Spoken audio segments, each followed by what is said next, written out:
Hi friends, ഇത് നമ്മൾ ദുബൈയിൽ നട്ടു വളർത്തുന്ന കപ്പയാണ്.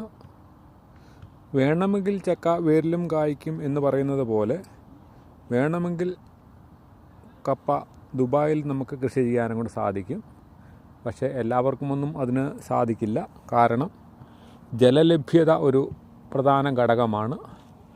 ഞങ്ങളെ സംബന്ധിച്ചിടത്തോളം വെള്ളത്തിന് യാതൊരു വിധത്തിലുമുള്ള ബുദ്ധിമുട്ടില്ലാത്തത് കൊണ്ടാണ് നമുക്ക് ഇത്തരത്തിൽ കപ്പയും വാഴയും വെണ്ടയും അങ്ങനെ അനുബന്ധ കൃഷികളൊക്കെ തന്നെ ചെറിയ രീതിയിൽ ചെയ്യാൻ സാധിക്കുന്നതിന് കാരണം യഥേഷ്ടം വെള്ളം ലഭ്യമാണ് എന്നുള്ളത് കൊണ്ടാണ്.